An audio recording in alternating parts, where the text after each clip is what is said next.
Good Friday, everyone, and welcome to this edition of Conversation Daily News. I'm your host, Cyrus Webb. Glad you all could join us once again. Well, we made it to the end of another week. We, of course, have your news headlines coming up on this Friday. We have the Truth of the Day with Mary Ellen Ciganovich, and in today's Entertainment Spotlight, you'll be part of my conversation with Todd Young, the co-founder of GameStar Plus, a brand new entertainment experience you can bring right into your home. Enjoy today's program. For Conversation Daily News, I'm Cyrus Webb with their Friday headlines. In international news, rescuers search theater rubble as Russian attacks continue. Rescue workers search for survivors on Thursday in the ruins of a theater blown apart by a Russian airstrike in the besieged city of Mariupol, while scores of Ukrainians across the country were killed in ferocious urban attacks on a school and other sites. Hundreds of civilians have been taking shelter in the Grand Column Theater in central Mariupol after their homes were destroyed in 3 weeks of fighting in the southern port city of 430,000. More than a day after the airstrike, there were no reports of deaths, with communications disrupted across the city and movement difficult because of shelling and other fighting. There were conflicting reports on whether anyone had emerged from the rubble. We hope and we think that some people who stayed in the shelter under the theater could survive, an official with the mayor's office told the Associated Press. He said the building had a relatively modern basement bomb shelter designed to withstand airstrikes. Other officials had said earlier that some people had gotten out. One of Ukraine's spokespersons has said on the Telegram messaging app that the shelter had held up. Satellite imagery on Monday from XR Technology showed huge white letters on the pavement in front of and behind the theater, spelling out "Children in Russia" to alert warplanes to those inside. Across the city, snow flurries fell around the skeletons of burned, windowless, and shrapnel-scarred apartment buildings as smoke rose above the skyline. Cars, some with the Z symbol of the Russian invasion force in their windows, drove past stacks of ammunition boxes and artillery shells in a neighborhood controlled by Russian-backed separatists. Russia's military denied bombing the theater or any place else in Mariupol on Wednesday.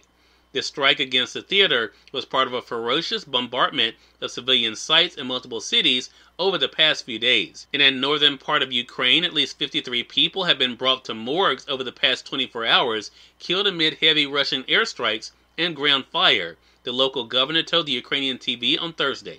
Ukraine's emergency services said a mother, father, and 3 of their children, including 3-year-old twins, were killed when a building was shelled. Civilians were hiding in basements and shelters across the embattled city of 280,000. Ukrainian President Zelensky called for more help for his country in a video address to German lawmakers, saying thousands of people have been killed, including 108 children. He also referred the dire situation in Mariupol, saying everything is a target for them. In more international news, Russian media says detention of WNBA's Griner extended to May 19th. Russian media reported that the detention of WNBA star Brittany Griner was extended until May 19th, a development that could see the 2-time Olympic champion being held for at least 3 months before her case is resolved.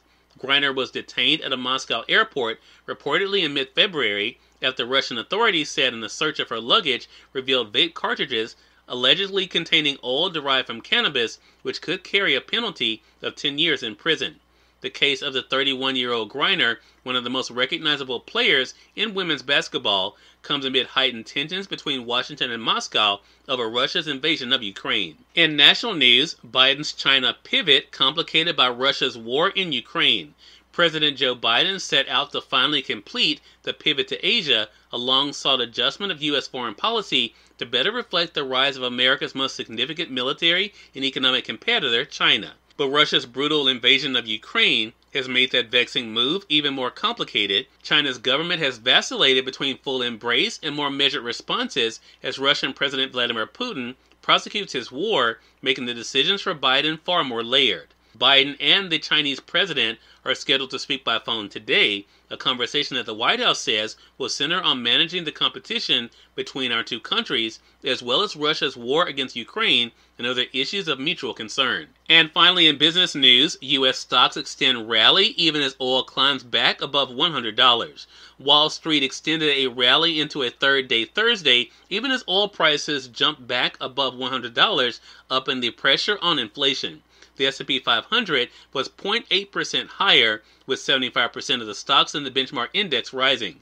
That follows gains of more than 2% in each of the prior 2 days for its best back-to-back performance in nearly 2 years. The Dow Jones Industrial Average was also up, and the Nasdaq Composite was up as well. The 3 indexes had wavered between small gains and losses in the morning on Thursday, following better-than-expected reports on the U.S. economy. Cyrus Webb, Conversations Daily News. It's on time for the Truth of the Day with Mary Ellen Ciganovich. Mary Ellen, take it away. Hi, this is Mary Ellen with your Truth of the Day. Go with the flow of life. Release your attachment to the outcome of any stressful situation. Allow yourself to focus on the now moment as you go with the flow of life. Anxiety can cause you to tense up and resist the flow of life. You can relax as you inhale and exhale, utilizing deep breathing techniques. This will help you learn how to use your energy as you allow the universe and God to work through you. Nervous energy can be the result of stress and work obligations. You can choose to focus on the task at hand rather than the outcome. Release your anxious hold and stop fighting against the current of life. Today, release your anxious hold on anything. Stop fighting against the current and have more energy for today. As you always, enjoy the day. We are part of my conversation coming up with Todd Young, the co-founder of GameStar Plus, in today's Entertainment Spotlight. Stay with us. You're listening to Conversation Daily News. For Conversation Daily News, I'm Cyrus Webb with the Entertainment Spotlight. Todd Young, the co-founder of GameStar Plus, joined me on Conversations Live, the radio show, to talk about how GameStar is a new experience for entertaining at home. Here's a bit of our conversation. So, Todd, this is an exciting time for you guys with GameStar Plus. What has it been like for you to see the initial response to it? It has been really satisfying, to be honest. Yeah, it was several years of hard work. Obviously, this is a pretty ambitious kind of business we have here, as we're aiming to disrupt a fairly meaningful and durable consumer entertainment category, right? I mean, game night, generally comprised by board and card games you get at the game aisle at your favorite store, and that industry has just grown significantly. Even pre-COVID, we saw a lot more people playing these types of games and having game nights because of the very meaningful social connectivity they create. You know, if you think about it, a lot of the games that dominate right now, whether they're games you play on your phone or you would play on a console like an Xbox or a PlayStation, they are designed from the ground up to engender addictive behavior or compulsion, all right? And, you know, essentially command a user or a player's undivided attention. So that's kind of when you get that, you know, addiction and, you know, those other sorts of unsavory things that can happen when you kind of go too far down the rabbit hole with technology or content. The beautiful thing about game nights is they're kind of the opposite, right? Like, they use game structure or game rules and, like, you know, fun formats to actually turn people inward towards each other. And it manufactures these really healthy, meaningful moments that are generally characterized by, you know, good-natured competition, conversation, camaraderie, like cooperation. So, yeah, it's been really satisfying to see us finally come through and get into the market with our first title, which is Family Feud, America's favorite game show, and starring, of course, Mr. Steve Harvey. Cyrus Webb, Conversations Daily News.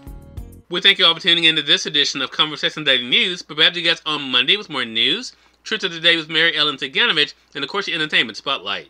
Until then, I'm your host, Cyrus Webb, saying as always, enjoy your day, enjoy your life, enjoy your world. Thank you all for choosing Conversation Daily News today. Let's make it a great one.